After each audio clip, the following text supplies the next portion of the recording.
And my name is Captain Alyssa Romero. I'm 27 years old, and I am a soldier in the United States Army. In my world, loyalty isn't a choice. It's the bedrock of survival. But in the stuffy wood-paneled law office in Georgetown, I was learning that the civilian world has different rules. As the will of my Uncle Ben, the only man I ever called family, was being read, the door flew open. 16 years, and there they were. My biological parents, Grant and Nadine. My mother, Nadine, swept her eyes past me as if I were a piece of furniture, looked directly at the lawyer, and let a single, ice-cold sentence fall into the room. What a waste to leave an estate like this to a girl who just plays soldier. My father, Grant, nodded in agreement, adding, "She'll have her military pension. This is for real family." They didn't know that before he died, Uncle Ben left me more than money. He left me an arsenal, and I had just been given clearance to use it. Tell me how your day is going in the comments below, good or bad. And hit that like and subscribe button if you believe family is forged in sacrifice, not just blood. This war has just begun. The battlefield wasn't a sun-scorched desert or a rain-slicked jungle.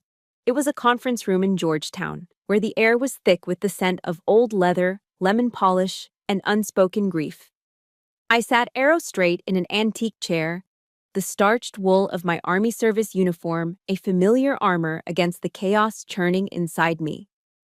Every crease was perfect, every piece of brass on my chest polished to a high gleam. Discipline was my fortress, the one thing that hadn't been taken from me last Tuesday. Across the heavy mahogany desk sat Caleb Whitaker, my Uncle Ben's oldest friend, and his attorney. His face, usually a mask of calm legal precision, was etched with a sadness that mirrored my own. He adjusted his glasses and continued reading from the last will and testament, his voice a low, steady drone.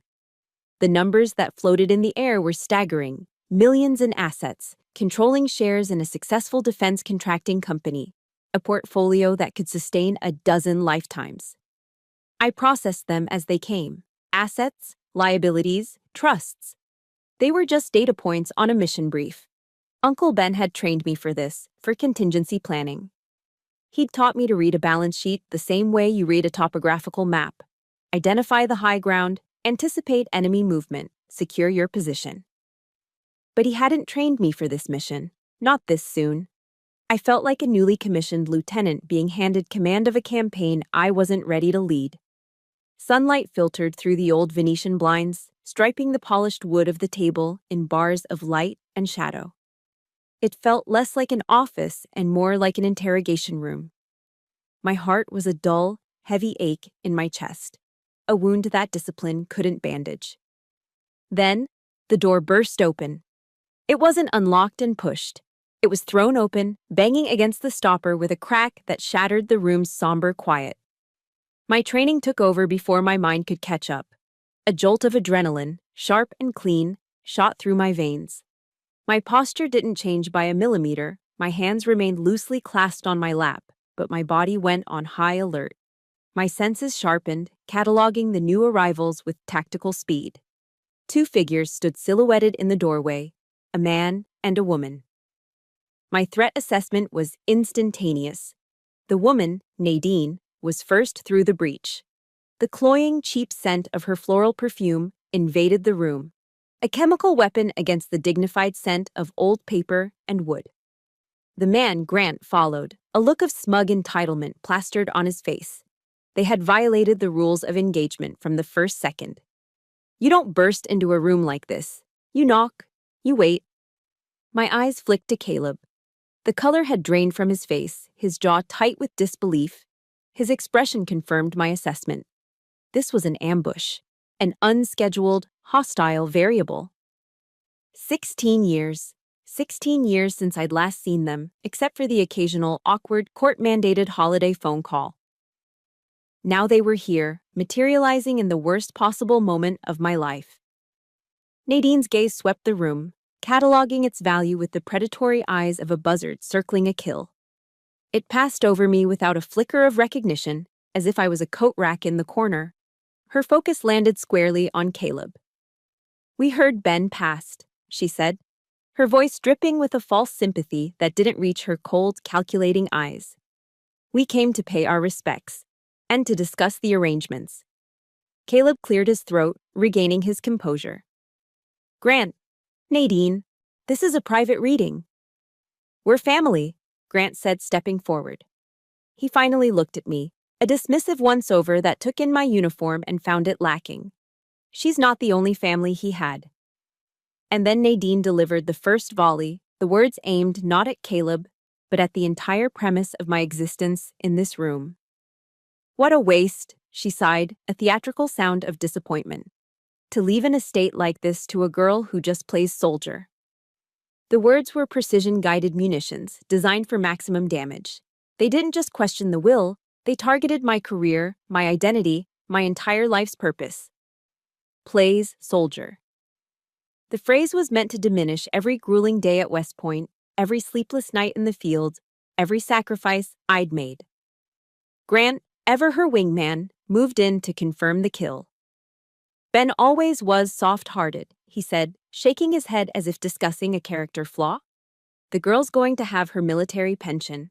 This, he gestured around the opulent room, this is for real family. There it was, the redefinition of terms. In their tactical brief, family was a designation they owned by blood and from which I was excluded by my choices. They had reduced my uncle's profound love for me to a simple act of foolish pity, all in front of a man who had known and respected him for 40 years. The rage that rose in me was a white-hot furnace, but on the surface, I was ice. My breathing remained even, my expression a neutral mask. I would not give them the satisfaction of a reaction. Just as the silence stretched, becoming a weapon in itself, a soft knock came from the door they'd left ajar. A moment later, Maria Sanchez entered, balancing a silver tray with a thermal carafe of coffee and 3 ceramic mugs. Maria, my godmother, a Gold Star wife whose husband had served with my uncle years ago.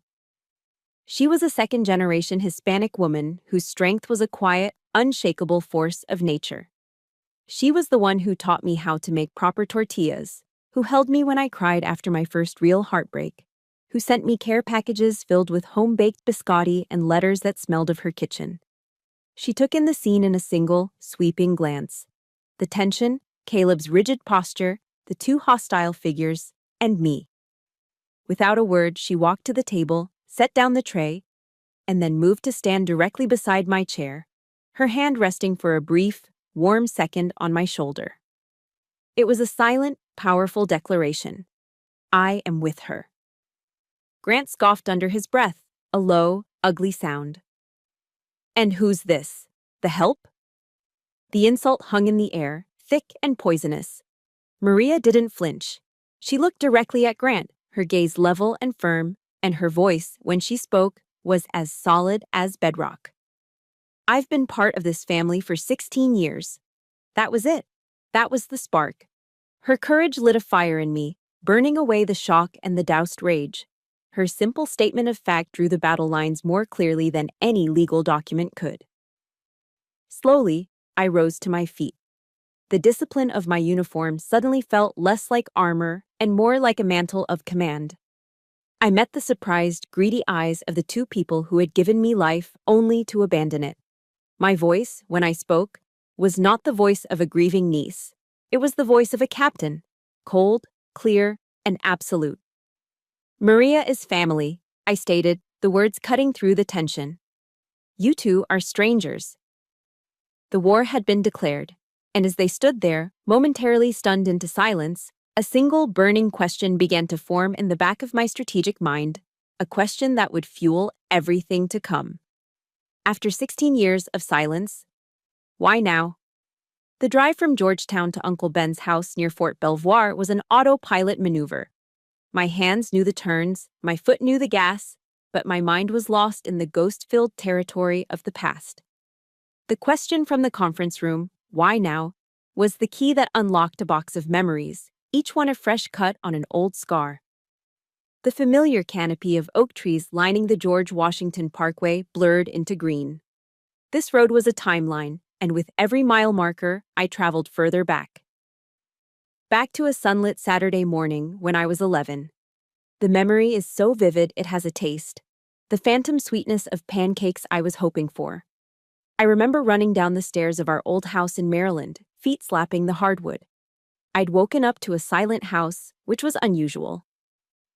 Grant and Nadine were many things, but quiet wasn't one of them. I'd expected to find them in the kitchen, arguing over money or nursing hangovers. Instead, I found nothing.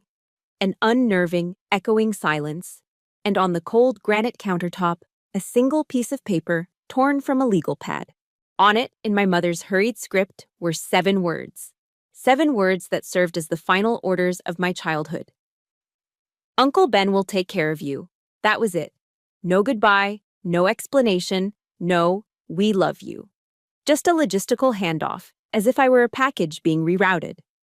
I remember the chill of the tile floor seeping into my feet, a cold that climbed up my legs and settled deep in my bones.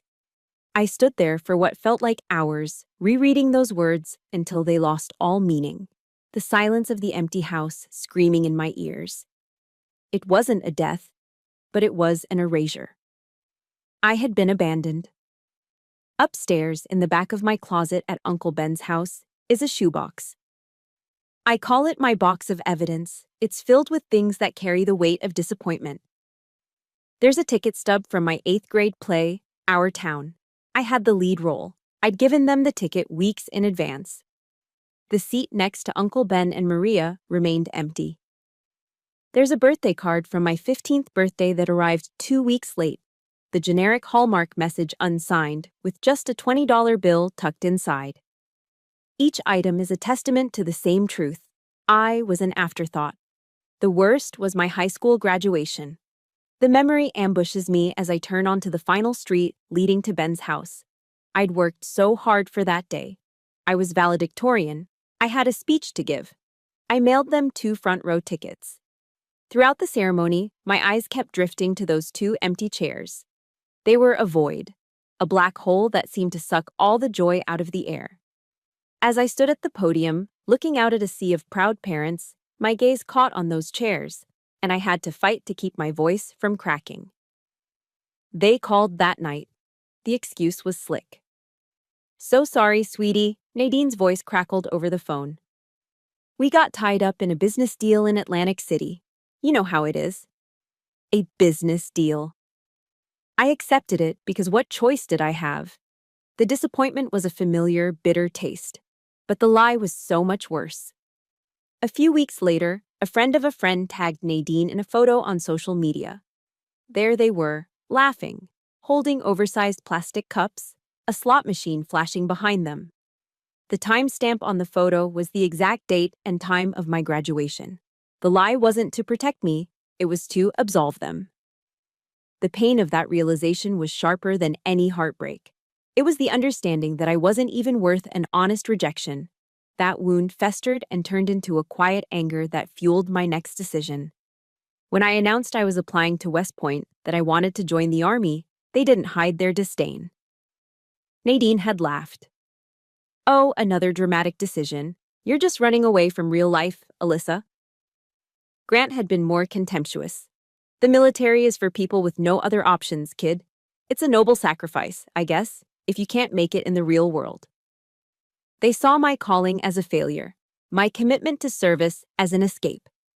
They took the one thing I was truly proud of, the path Uncle Ben had celebrated with tears in his eyes, and they twisted it into a mark of inadequacy. For years, their words became a toxic inner monologue, a whisper that no matter what I accomplished, I would never be good enough. But for every memory of them, there is a counter-memory of him, Uncle Ben. He never missed a soccer game, even in the freezing rain. He taught me how to change a tire, how to read a compass, and how to stand up straight and own my space in the world. He was the one who sat with me for hours, helping with physics homework I thought was impossible. He saw potential where they saw problems.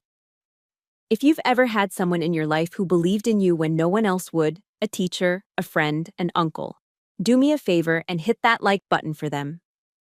And in the comments below, just type one word: mentor. It'll mean the world to know I'm not alone.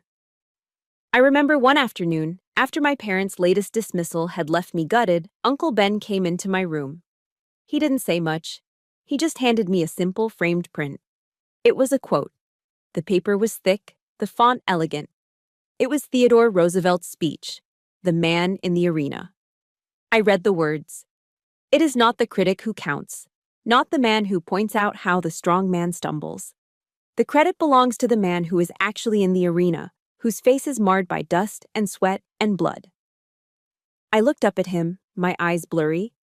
He put a hand on my shoulder, his grip firm. When people are shouting from the cheap seats, Ali, he said, his voice quiet but full of conviction, it's to remind you that you're in the arena, and that's the only place worth being. You don't need their approval. You only need your own honor. As I pull into his driveway, the engine falling silent, that memory shines like a beacon in the fog of my grief. Uncle Ben's words. They are my standing orders. This fight Grant and Nadine have started isn't about the money.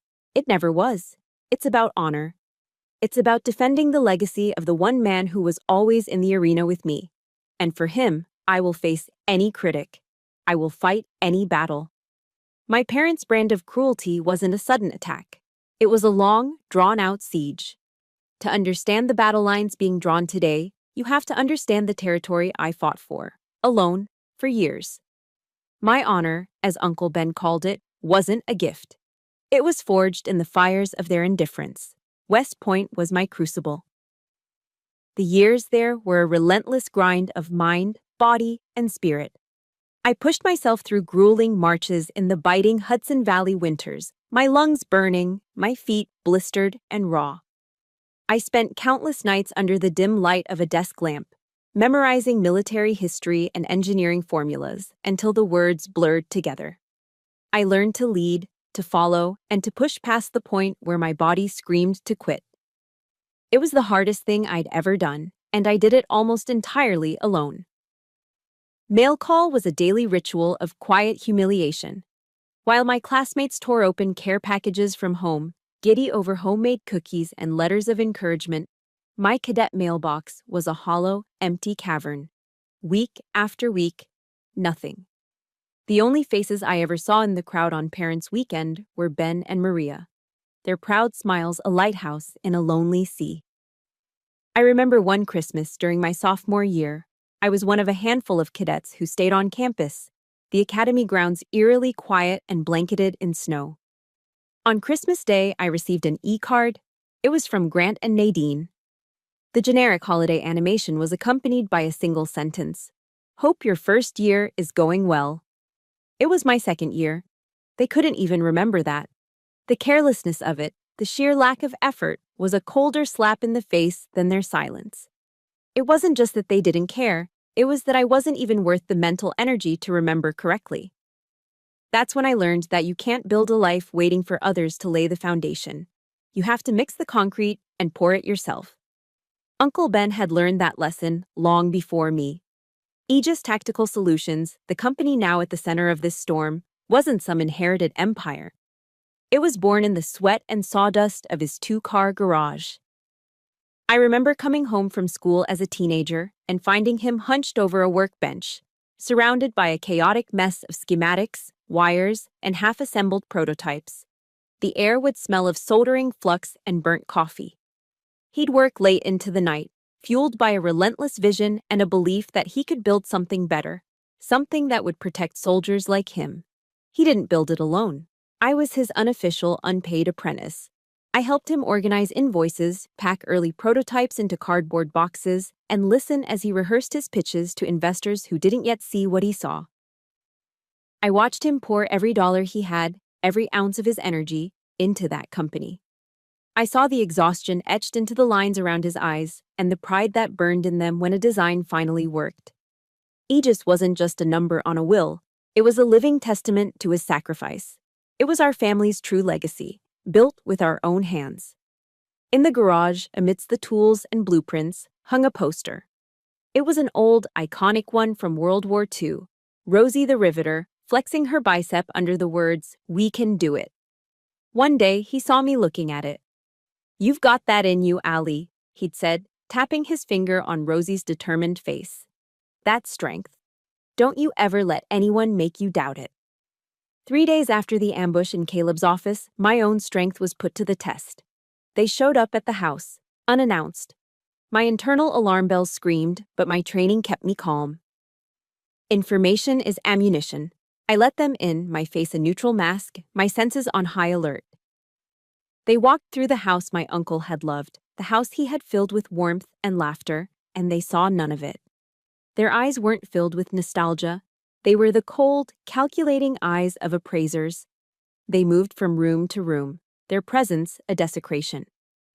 This painting could be worth a bit, Nadine commented, tapping a manicured nail against the frame of a landscape Ben had bought on a trip to Wyoming. What kind of security system did he have? Grant asked, peering out a window toward the street. Is it monitored? They didn't share a single memory. They didn't say, I remember when Ben bought this chair, or he always loved this view. They saw only price tags. Every object was an asset, every room a line item on a ledger they were mentally preparing. They were stripping the soul from my home, right in front of me. Finally, in the study, surrounded by Ben's books and awards, Grant dropped the pretense. He turned to me, his expression direct and devoid of emotion. So, how much is Aegis actually worth? We're going to need a number to calculate our share. The shamelessness of it took my breath away. Our share. As if they had spent a single sleepless night worrying about its future. As if their sweat was mixed into its foundation. Before I could answer, Nadine placed a sleek leather briefcase on Ben's desk and clicked it open. Inside, I saw stacks of paper, neatly organized with colored tabs, financial statements, asset reports, a complete and detailed breakdown of my uncle's entire estate. A cold dread washed over me. Where did you get this? I asked, my voice barely a whisper. Nadine shrugged, a small, dismissive gesture. We have a right to know, she said, her tone implying I was foolish to even question it. We are your parents, after all. They were using blood as a battering ram, a birthright they had abdicated long ago, now reclaimed as a tool for extortion. This wasn't a spontaneous act of greedy opportunism. The detailed reports, the legal-style organization, the briefcase, it all pointed to a chilling conclusion. This was a pre-planned, coordinated campaign.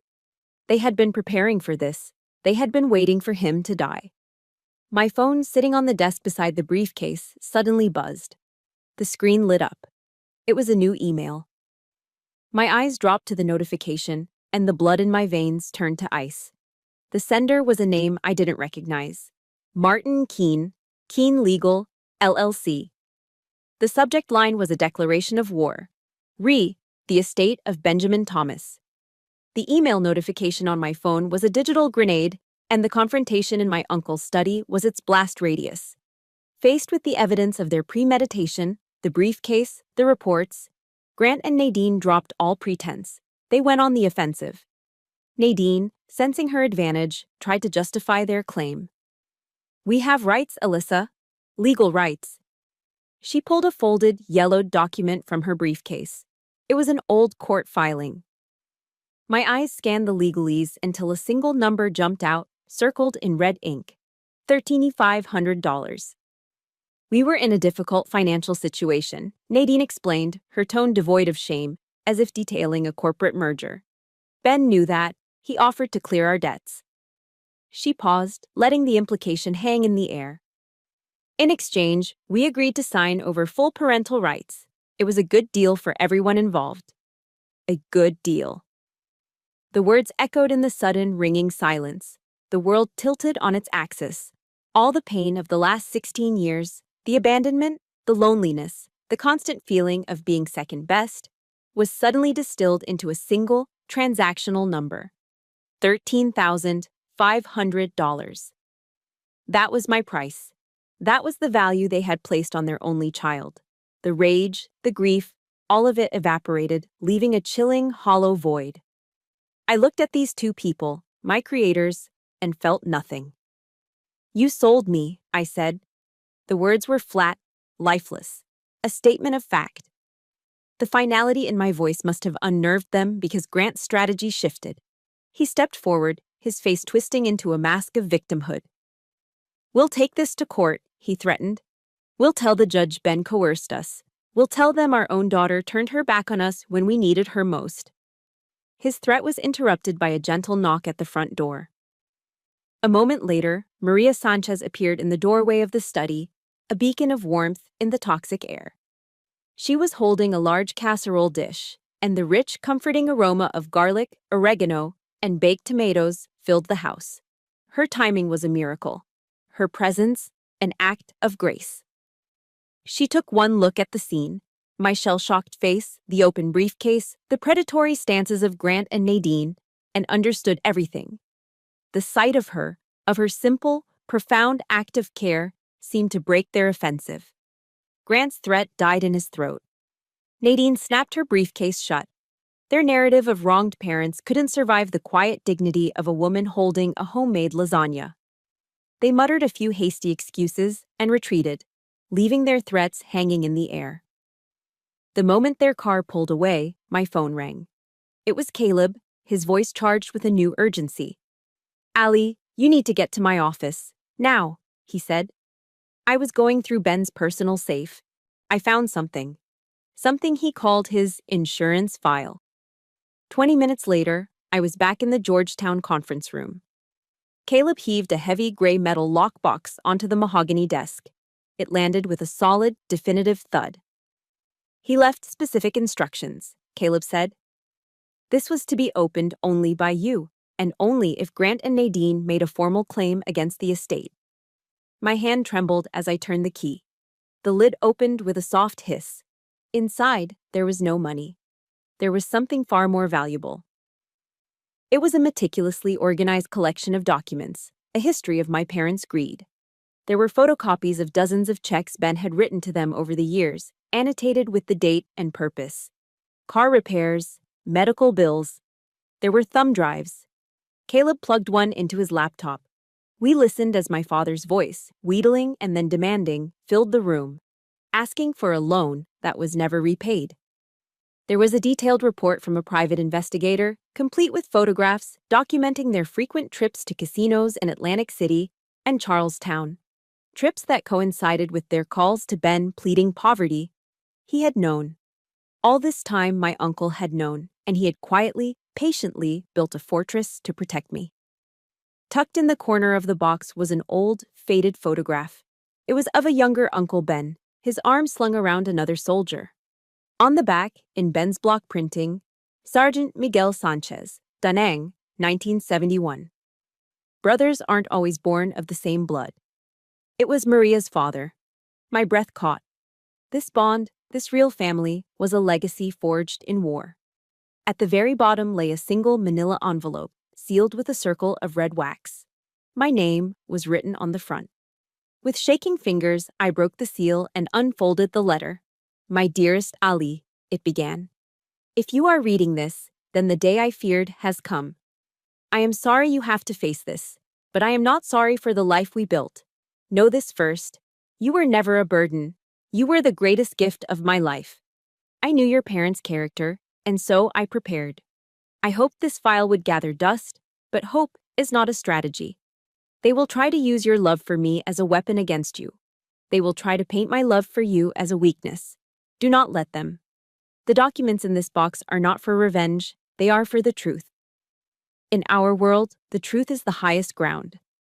Take it and hold it. Remember what I taught you. Honor isn't silently enduring injustice.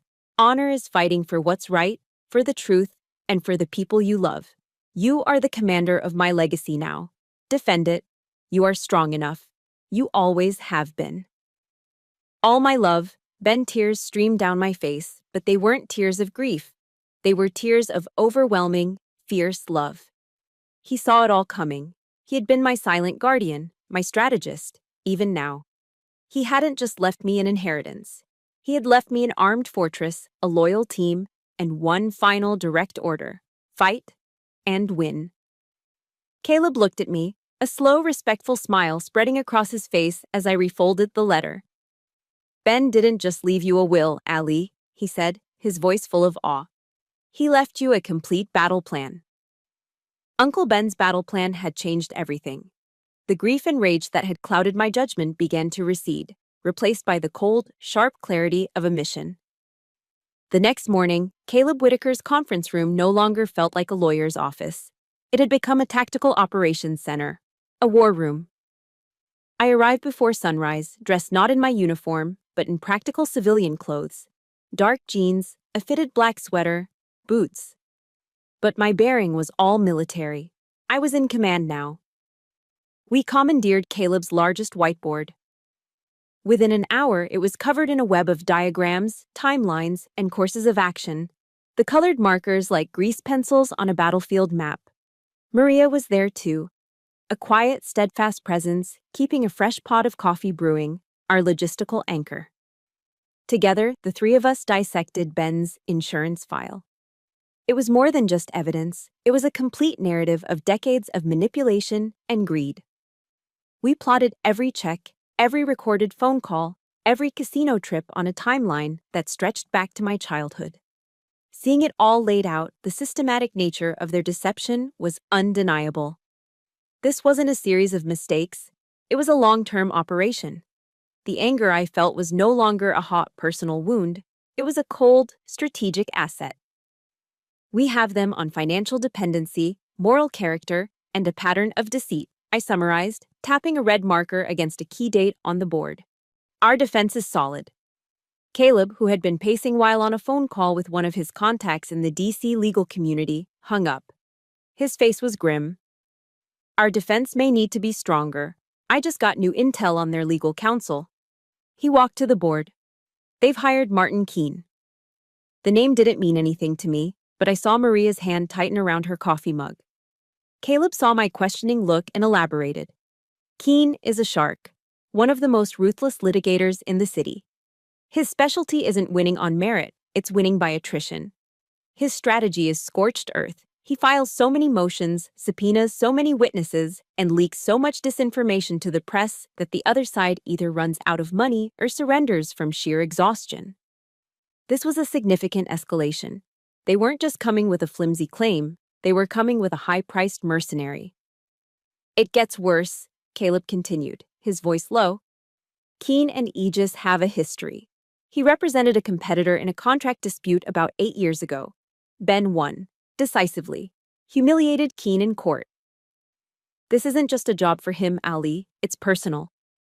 I processed the new information. So, the enemy has upgraded their weapons, and their commander has a personal vendetta. Exactly, Caleb affirmed. My mind raced, reevaluating the battlefield. Keene's involvement meant they would be looking for any weakness, any vulnerability to exploit. I felt a prickle of unease, the instinct of a soldier sensing a hidden sniper. I scanned our own defensive lines, looking for a blind spot. Then Caleb pointed to a section of the will we had highlighted earlier. There's one other piece we need to consider, he said, his finger resting on a single clause. The codicil Ben added 5 years ago. It states that in the event you are unable or unwilling to execute the will, the executorship passes not to the bank, but to a secondary appointee. He looked from the document to Maria. It passes to you, Maria. The air in the room went still. It was a detail I'd overlooked, a minor contingency. But in the context of an enemy like Martin Keene, it wasn't minor at all. It was a fatal flaw in my strategy. In an instant, I saw my mistake with chilling clarity. I had been so focused on defending myself and my uncle's legacy that I had failed to secure my flanks. In warfare, a smart enemy doesn't launch a frontal assault on a fortified position. They probe for the weakest point, they attack the soft target, and Maria, with her innate goodness, her trusting nature, and her profound kindness, was the soft target. They wouldn't come after me, a decorated army captain with a spotless record. That was a high-risk, low-reward maneuver. Instead, they would go after her. They would try to discredit her, to slander her character, to paint her as a manipulative caregiver who had influenced an old man. They would tear her life apart in a public court, not to win, but simply to force me into a settlement to make it stop. A wave of cold fear, sharper and more potent than any I had felt for myself, washed over me. I had seen what the ugly side of the world could do to good people. Maria had already lost a husband to one war. I would be damned if she became a casualty in mine. For the past week, I'd noticed a dark sedan, a late model Ford, parked down the street from Maria's house on several occasions. At the time, I dismissed it as coincidence, but now, with this new intel, it felt like surveillance. My training in reconnaissance kicked in. The last time I saw it, I'd discreetly taken a few pictures with my phone, capturing the license plate. On a hunch, I forwarded the images to Caleb. "Can your PI run this plate?" "No," I said aloud, my voice cutting through the tense silence. It came out harder than I intended, a commander's edict. They will not touch her. The fear was gone, burned away by a ferocious, protective resolve. I looked at Maria, at her worried face, and I saw not a weak link, but a member of my unit. And there is a creed, a sacred vow, that is drilled into every soldier from the first day of basic training. We never leave a soldier behind. My mission parameters had just expanded. This was no longer just my fight. I turned to Caleb, my voice now calm and authoritative. Your priority one is to build a legal firewall around Maria. Effective immediately. I want character depositions from her friends, her neighbors, anyone and everyone who can testify to her integrity. Proactively establish her reputation before they have a chance to attack it. Caleb nodded, already grabbing a legal pad. I was no longer a grieving niece defending an inheritance. I was a commander, responsible for the lives and safety of my people. I had been planning a defense, but a good defense is not enough. Now, we needed a counteroffensive. The enemy had made a critical error. They had threatened my family, my real family. And in doing so, they had given me a new, crystal-clear objective. But as I stood there, mapping out our next move, the strategic question echoed in my mind, a problem that needed an immediate solution. They were already watching her. They were preparing their attack. How do I protect my flank? There's a quote from General George S. Patton that they drill into you at West Point. Never let the enemy pick the battleground. For the past week, I'd been reacting, defending, and absorbing blows. It was time to stop reacting and start commanding. It was time to force them to fight on my terrain. I called Caleb with new orders. Set up a meeting, I told him, my voice calm and decisive. With Grant, Nadine, and their lawyer, Martin Keene, I want it here. At Aegis headquarters, tomorrow at 900 hours. It was a strategic power play. No more emotional confrontations in the personal space of my uncle's home. No more ambushes in neutral territory. This meeting would take place in my fortress, the house that Ben and I built. A state-of-the-art facility humming with the energy of innovation and success. I was taking the high ground. The next morning, I didn't wear my army uniform. That uniform was a symbol of my service, of my oath to my country. This fight was personal, and it required a different kind of armor. I chose a perfectly tailored navy blue business suit, a crisp white shirt, and heels that clicked with authority on the polished concrete floors. My hair was pulled back into a tight, severe bun. When I looked in the mirror, I didn't see a grieving niece. I saw the CEO. I had them brought to the main executive conference room. It was a glass box with one wall offering a panoramic view of the Aegis manufacturing floor below. Engineers in lab coats moved with quiet purpose, assembling the advanced tactical gear that my uncle had designed. The room itself was a testament to our success, a symbol of everything they were trying to steal. I didn't sit. I stood at the head of the long boardroom table, my hands resting lightly on the back of the chairman's seat. I was a general reviewing the terrain before an engagement. At precisely 900, the door opened. Martin Keene entered first, oozing the smug confidence of a man who rarely loses. Grant and Nadine followed, looking small and out of place amidst the sleek, modern technology. They were dressed for a funeral, but they had walked into a corporate execution. I didn't invite them to sit. I let them stand in the center of the room, forcing them to look up at me. I let the silence stretch, a tactical pause to establish dominance. Keene's smile faltered slightly. "Thank you for coming," I began, my voice even, cold, and stripped of all emotion. "I summoned this meeting to present an intelligence briefing that I believe you will find illuminating." I clicked a remote. The large monitor on the wall, usually reserved for financial projections and design schematics, flickered to life. I presented Ben's insurance file not as a daughter's painful memories, but as a CEO's quarterly report on corporate malfeasance. Asset 1, I stated, my voice clinical. A certified copy of a legal document filed in the state of Maryland 16 years ago. The scanned image of the parental rights agreement appeared on the screen, the $13,500 figure highlighted in a red circle. As you can see, all parental rights were legally and permanently severed in exchange for a one-time financial settlement. Nadine flinched. Grant stared at his shoes. Keen's face remained a stony mask, but I saw a flicker of annoyance in his eyes. Asset 2, I continued, clicking the remote again. A copy of a temporary restraining order filed by my uncle in 2021, following a series of harassing phone calls. This was a new piece of intel, something Ben had filed quietly without telling me. A low gasp escaped Nadine's lips. Keen's jaw tightened. This wasn't in their briefing. His case was already showing cracks. And finally, Asset 3, a piece of audio surveillance. I paused, letting the weight of those words sink in. This is a recording of a call Mr. Grant Romero made to Colonel Benjamin Thomas 6 months before his death. I pressed play. Grant's voice, amplified by the room's speakers, filled the dead silence. It was whiny, threatening, and pathetic. If you don't give me more money, Ben, I swear I'll tell the kid how you paid to get rid of us. I'll wreck that hero image she has of you. I'll ruin everything. The recording ended. The silence that followed was absolute. It was the sound of a case imploding. Nadine's face was ashen. Grant looked like he wanted the floor to swallow him whole. Martin Keen's professional facade finally crumbled. The smugness was gone, replaced by the barely concealed fury of a man who has been led into a perfectly executed ambush. He knew in that moment that he had no case. He had nothing but the lies of two desperate, greedy people. Grant, in a last, pathetic act of desperation, took a step towards me, his hand outstretched in a pleading gesture.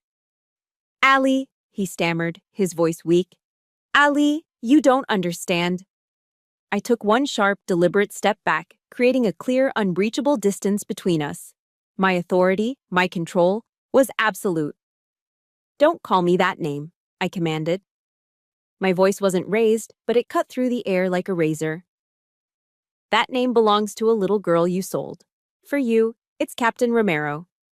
And as the acting CEO of this company, I can tell you that my uncle taught me two things: honor and loyalty. Those are concepts I don't expect you to understand." I looked past them, toward the door where two of my security staff had quietly appeared. "Now," I said, my voice dropping to a dismissive whisper, "get out of my facility." Have you ever had to stand up for yourself and draw a line in the sand with someone? If you have, hit that like button to show your support. And in the comments below, simply write, "I did it." Let's create a community of people who refuse to be silent. They were defeated, utterly and completely. As my security team escorted them out, Grant shot one last hateful look over his shoulder. "This isn't over," he snarled. The threat was hollow, the desperate cry of a beaten man. I stood there for a long moment after they were gone, the silence of the room a welcome relief. A small, temporary victory. But as I turned to leave, my phone chimed. I pulled it from my pocket. It was a new email, the sender stamped with the official seal of the D.C. Superior Court. The subject line was a cold slap of reality. Summons to appear, Romero vs. Romero. The battle was over. The war had just officially begun. My brief moment of victory at Aegis headquarters was just that. Brief. Martin Keen did not retreat to lick his wounds. He counterattacked with overwhelming force. The summons I received was just the first shell in a full-scale bombardment. Within hours, a process server was at my door, handing me a thick manila envelope. It was Keen's official petition to the court. As Caleb read it over the phone, his voice grew tighter with every word. It was a masterpiece of legal aggression. Not only did it formally accuse me of exerting undue influence over a vulnerable old man, but it also filed for an emergency injunction to freeze all of Aegis's assets, effective immediately. The justification was a brutal character assassination. Keen's filing painted me as a mentally unstable combat veteran, implying my military service had left me volatile and untrustworthy. He argued that I was a high risk to mismanage and dissipate the company's assets out of sheer incompetence or spite. It was a direct strike at our financial jugular, an attempt to paralyze the company, sow panic among our employees and shareholders, and force me to capitulate. My phone lit up with a call from our CFO. The attack was already working, but that was only the first front. Almost simultaneously, Keen opened a second, a psychological operations campaign. An article appeared on a sleazy DC political gossip blog, the kind that thrives on scandal and innuendo. The headline was a cannonball of slander designed for maximum damage and viral spread. PTSD-stricken Army captain in million-dollar battle over estate with ailing parents? The article was a toxic cocktail of half-truths and anonymous sources. A source close to the family described my parents as devastated and concerned for their daughter's erratic behavior. Another insider questioned my fitness to run a sensitive defense company, hinting that my combat experience had left me unpredictable. It was a textbook smear, expertly crafted to turn my greatest source of pride, my military service, into a weapon against me. My phone began to melt down. First, it was our business partners, their voices tight with feigned concern. Then came a call from a liaison at the Pentagon, a terse, formal inquiry about the unfortunate press and its potential impact on our security clearances. My reputation, the most valuable currency an officer possesses, was being systematically dismantled in the public square. Every call was a new shrapnel wound. The two attacks, legal and public, were perfectly synchronized, designed to overwhelm and disorient. Caleb called an emergency meeting back at the Tausi. He's trying to isolate you, Ali, professionally and personally. We have to fight back on both fronts. The court had scheduled the emergency hearing for the injunction in 48 hours. It was a tight deadline, but manageable. We began to mobilize our team, me, Caleb, and a pale but determined Maria, diving into a frantic race against the clock. We started outlining our counter-arguments, pulling the key evidence from Ben's insurance file, preparing our defense. Just as we were finding our rhythm, Keen launched his final decisive strike. It was an attack not on my assets or my reputation, but on time itself. Caleb's paralegal burst into the conference room, his face white. Judge approved Keen's motion to expedite, he announced, breathless. He argued that the risk of asset destruction was imminent and severe. The hearing is no longer Friday. It's been moved up. I looked at the clock on the wall. It was 7:20 p.m. Moved up to when? I asked. Tomorrow morning, the paralegal said, his voice cracking. 8 a.m. The air was sucked out of the room. 48 hours had just been compressed to less than 13. We weren't just outgunned, we were being outmaneuvered on a temporal level. Caleb slammed his hand down on the table, a rare display of anger. The pages of a law book fluttered in the air. Damn it, he swore, his voice a low growl of furious disbelief. It's a blitzkrieg, a classic German blitzkrieg. He was right. It was a lightning war. A coordinated, multi-pronged assault of overwhelming speed and force, designed to induce shock, shatter morale, and force a swift surrender before we could even mount a proper defense. And it was working. The atmosphere in our war room instantly changed. The focused energy curdled into something close to panic. Caleb was pacing furiously, muttering about legal precedents and impossible deadlines. Maria sat silently, her hands clenched in her lap, her face a mask of worry. The confident team from that morning was gone, replaced by three people staring into the abyss of a fight they couldn't possibly win in time. The pressure was immense, a physical weight that seemed to press down on my chest, making it hard to breathe. We were cornered, exhausted, and running out of time. It was in that moment of near-total despair that something inside me shifted. The noise, the panic, the ringing phones. It all seemed to fade away, replaced by a strange, profound calm. I had been in situations like this before. I had been under enemy fire, with chaos erupting all around me, where a single, clear-headed decision could mean the difference between life and death. My training took over. The chaos didn't break me, it centered me.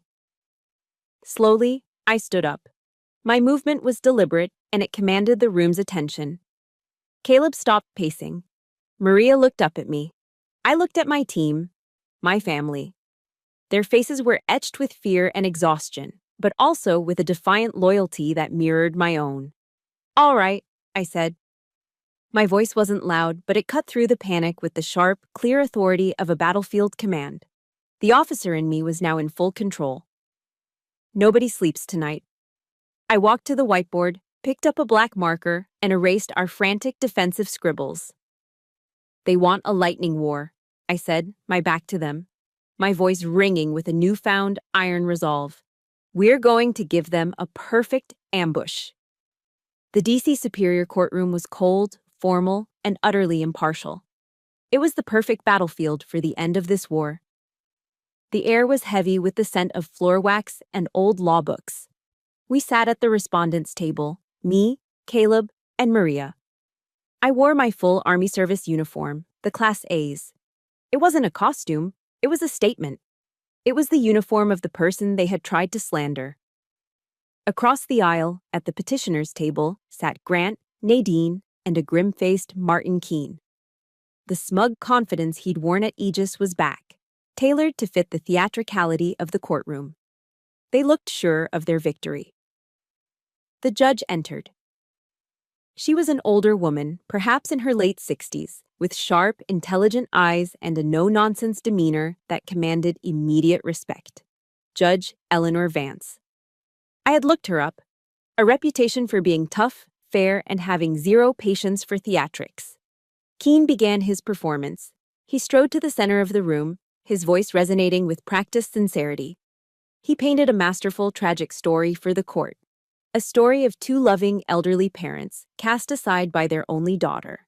A daughter, he argued, whose distinguished military service had tragically left her emotionally scarred and prone to paranoia. He twisted my discipline into rigidity, my composure into emotional detachment.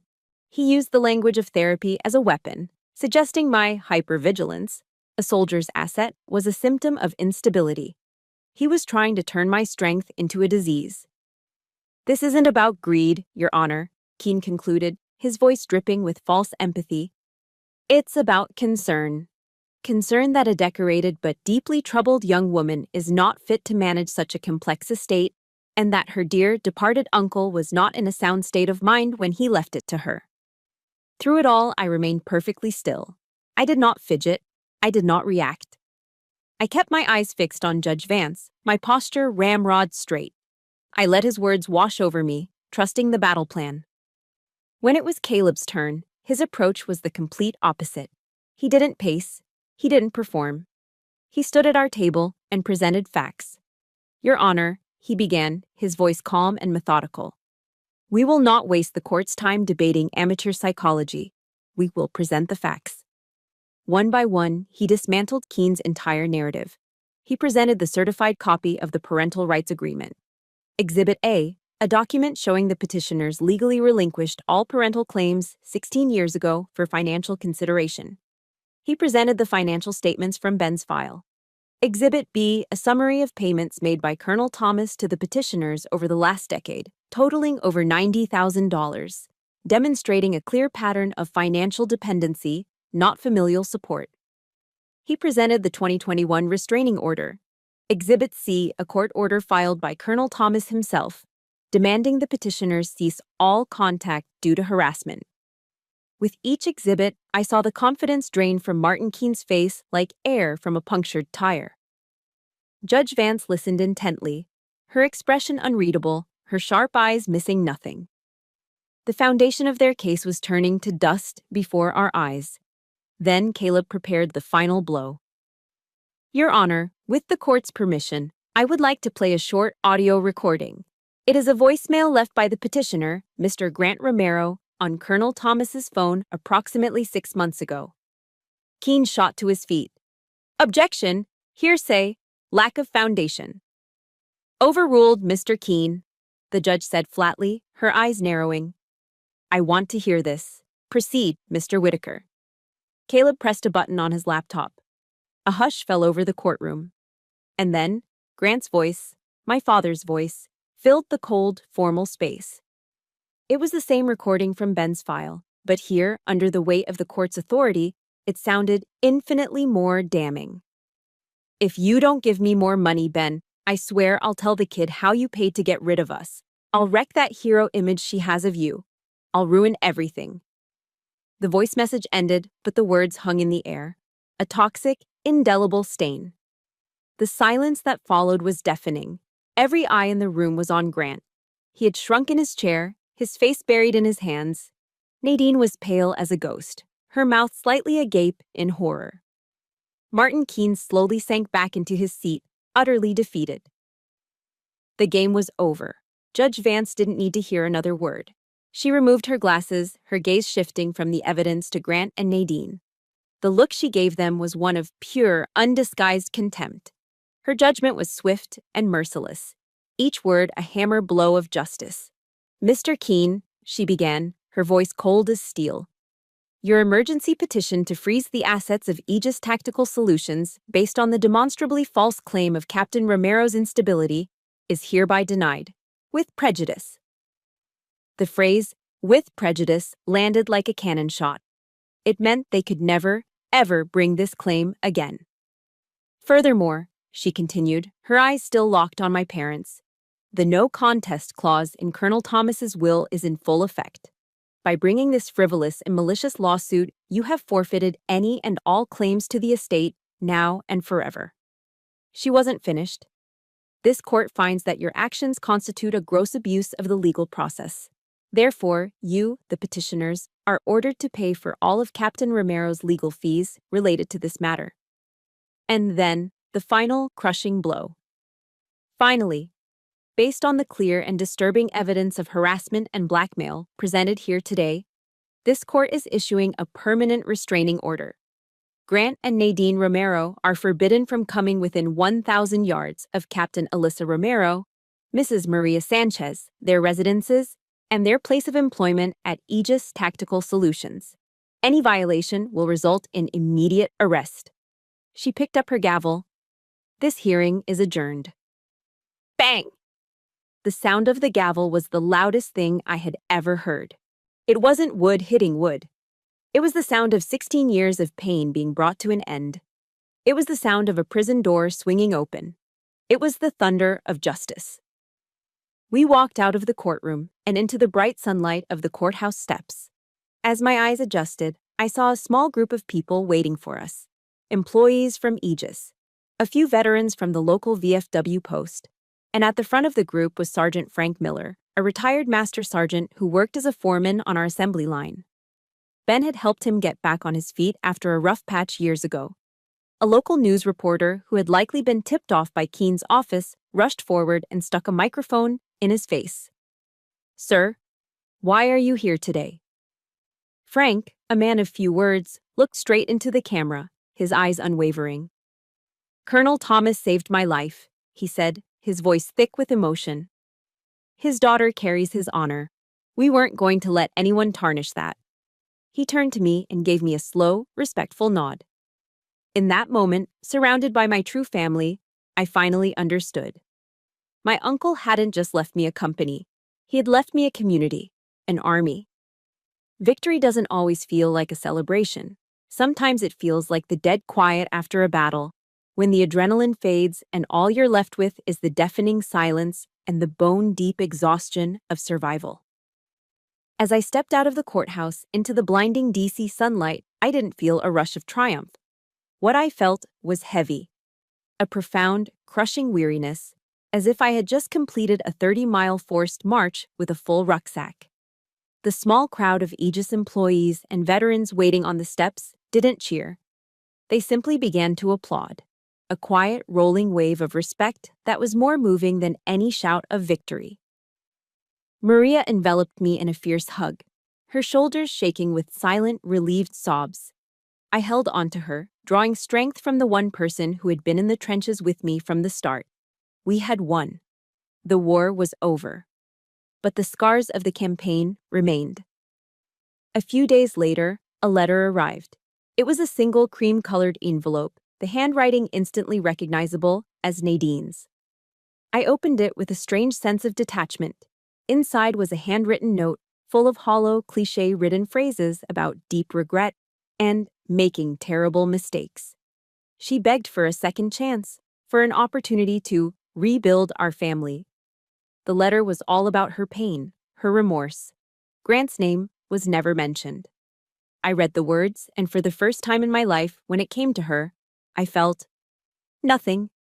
No anger, no surge of pain, not even a flicker of the old desperate hope that she might one day change. All I felt was a distant, clinical pity for a woman so emotionally bankrupt that this was the best she could offer. I folded the letter and set it on the desk. I didn't need to write back. I didn't need to offer forgiveness or condemnation. I finally understood what forgiveness really was. It wasn't about reconciliation. It wasn't about absolving them of their sins or pretending the past didn't happen. Forgiveness was a unilateral act of self-preservation. It was about putting down the heavy burden of my own hatred, not for their sake, but for mine. I was letting go, not so they could be free, but so I could. The permanent restraining order was the boundary. My indifference was the peace. Later that week, I found myself in my uncle's office at Aegis. It was the first time I'd been able to sit in his chair without feeling overwhelmed by grief. The scent of his pipe tobacco still lingered faintly in the air. My eyes fell on his official portrait on the wall. Colonel Benjamin Thomas, his gaze firm and kind, a hint of a smile playing on his lips. I looked at his portrait and then at the gray metal lockbox, the insurance file, which now sat on the corner of his desk. I finally understood the true nature of the legacy he had left me. It wasn't the millions in the bank or the controlling shares of the company. His real legacy was that box. It was a legacy of truth. Uncle Ben wasn't a particularly religious man, but he had a deep respect for timeless wisdom. He had once quoted a line from the Bible to me, a line that had stuck with me ever since. "You will know the truth," he'd said, "and the truth will set you free." For years, I thought freedom meant escaping my past. But as I looked at that box, I realized Ben's definition was different. Freedom wasn't about escaping the truth, it was about accepting it, documenting it, and, when necessary, deploying it as your shield. He had spent years quietly compiling a fortress of facts, not out of spite, but because he knew that the best, the only, weapon against a lifetime of lies is a well-documented truth. He had given me my freedom by giving me the undeniable truth of my own story.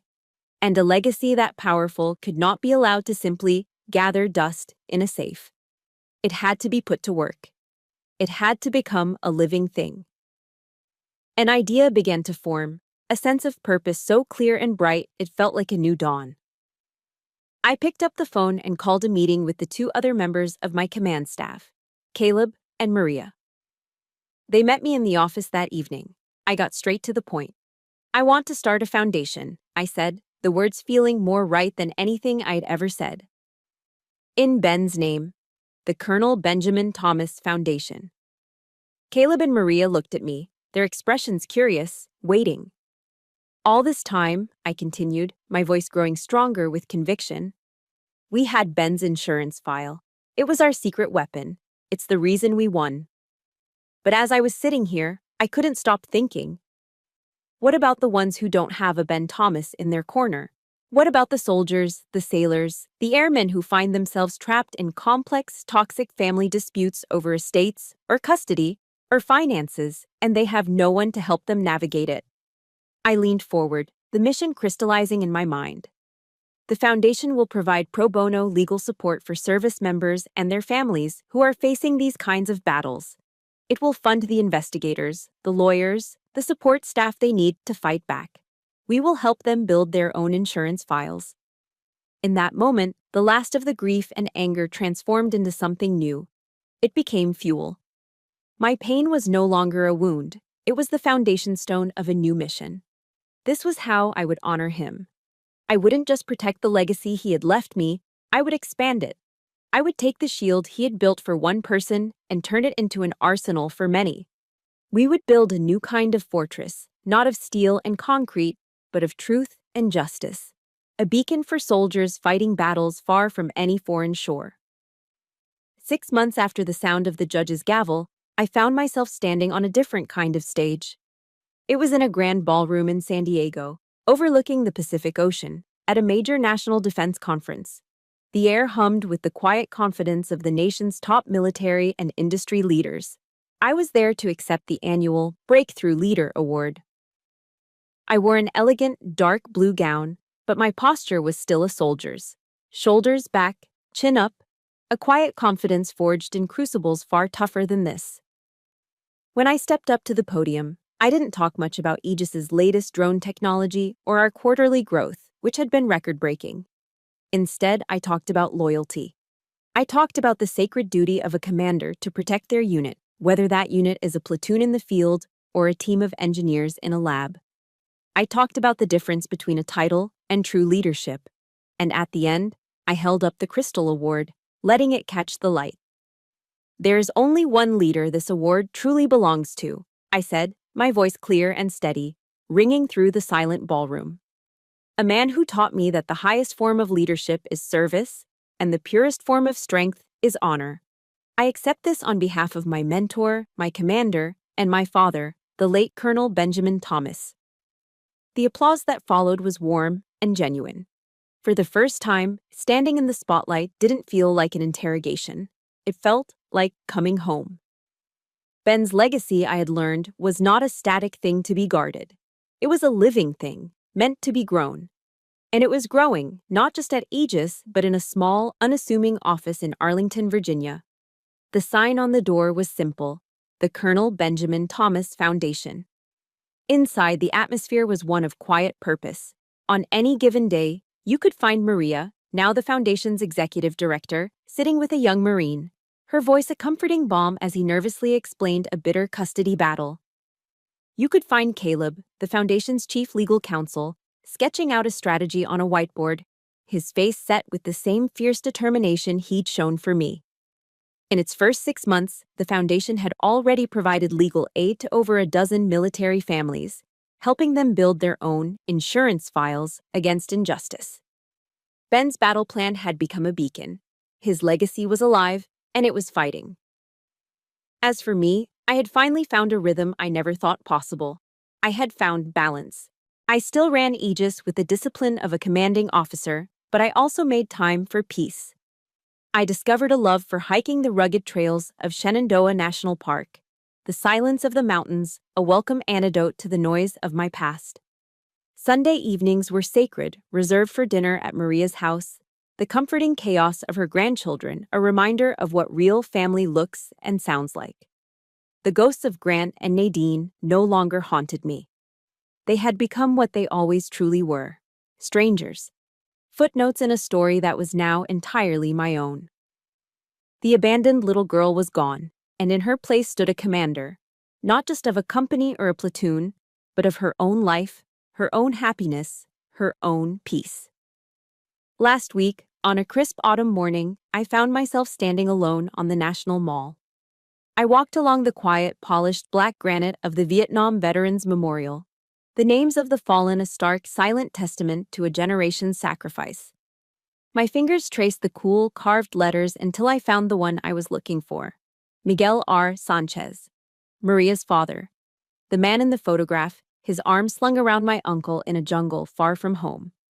I didn't stand there to mourn a man I'd never met.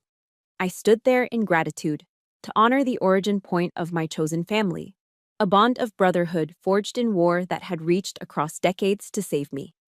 I looked up from the wall, my gaze traveling across the reflecting pool to the Lincoln Memorial, majestic and enduring in the soft morning light. The sun was rising, casting a golden glow over the city, a new day dawning. Standing there, in the quiet heart of the nation I had sworn to serve, the final lesson of my long war settled into place. I had learned that family is not defined by the blood you share, but by the sacrifices you are willing to make for one another. And a true legacy isn't what's left to you, it's what you build from what you're left with.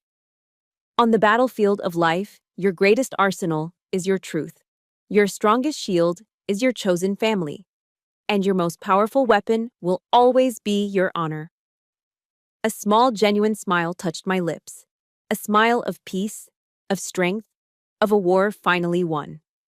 I was ready for whatever mission came next. My mission is complete, but my story is just one of many. The greatest truth I learned wasn't found on a foreign battlefield, but in realizing that we all have the power to forge our own family, our own legacy, from the ashes of our past. This channel is a gathering place for stories of that same strength and resilience. If my journey meant something to you, please hit that like button and subscribe to join this community. And I have one final mission for you. In the comments below, tell us the name of just one person who has been your Maria or your Ben, your chosen family. Let's honor them together.